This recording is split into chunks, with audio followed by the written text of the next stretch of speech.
Bienvenue dans cette nouvelle vidéo, n'oubliez pas surtout d'abonner et activer la cloche de notification.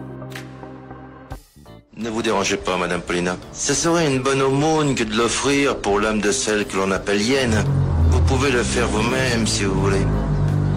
Pour moi, pour Eduardo et pour Maria. Paulina offre une somme d'argent au père Mathias de l'avoir accepté de voir la tombe d'Eduardo, mais il refuse cet argent. Paulina raconte à Eusebio sa visite dans la paroisse, qu'elle a rencontré un prêtre qui l'a emmené voir la tombe d'Eduardo. Dorothée, la femme de José Maria, réclame les affaires de son mari, celle-ci s'en fiche de José Maria. Sa priorité c'est de trouver où son mari a mis le brevet. Alexandro devient furieux quand il apprend que la production doit être cessée pendant plusieurs mois. Renato s'en prend au chef de la production pour qu'il explique comment il a laissé un cas si grave arriver. Le chef de la production n'arrive pas à comprendre ce qui s'est passé, qu'après tant d'années dans cette entreprise il prend toujours des précautions, c'est pour la première fois que ça arrive. Lucia, accompagnée de Simon, est arrivée dans son village à la recherche de sa mère. Simon a hâte de rencontrer la famille de Lucia. Simon rencontre Clotilde, la femme qui a pris soin de Lucia depuis sa naissance.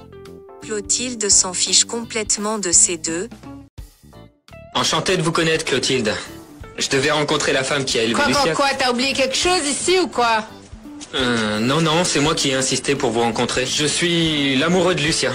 Simon Lagos, enchanté. Florencia est venue dans la maison de Marco Vieira. Florencia demande à Marco de garder son silence sur leur première rencontre, que personne doit au courant de ce rencontre.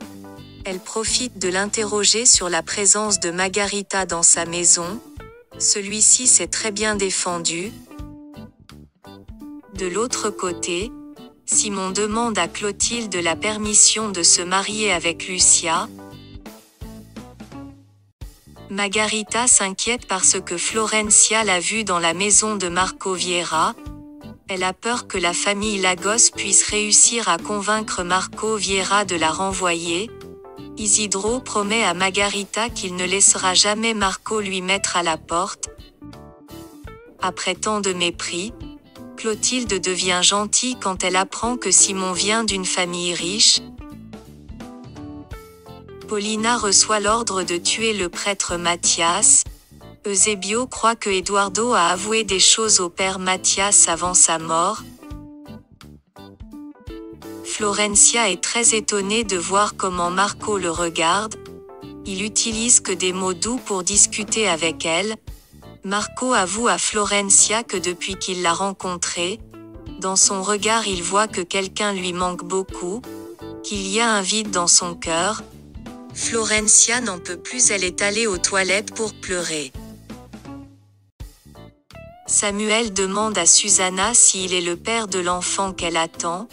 Susanna affirme que c'est l'enfant de Federico.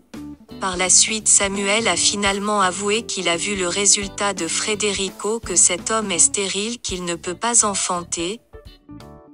Florencia partage la raison pour laquelle elle est si triste, que c'est pour la mort d'Eduardo. Marco fixe Florencia avec un regard si triste. Eusebio demande à Paulina d'enquêter sur Marco Vieira, qu'il doit se débarrasser de cet homme au plus vite possible. Marco a retrouvé une lettre à l'intérieur du pion que José Maria lui a donné. Azucena est très triste de voir l'état de Florencia. Elle n'arrête pas de pleurer. Renato en colère du fait que Florencia annule encore une fois le voyage de leur lune de miel. De l'autre côté, c'est l'enterrement de José Maria. Ortegan sort de la foule pour ne pas rencontrer Florencia puisqu'Irène a disparu. Seigneur, le repos éternel. Donne-lui, Seigneur, le repos éternel. Irène Lagos semble avoir disparu, elle n'est nulle part. Mais Inès, dites-moi, est-ce que cette clinique est devenue une passoire ou quoi? Qu'est-ce que je vais dire à sa famille maintenant? Vous avez perdu quelque chose?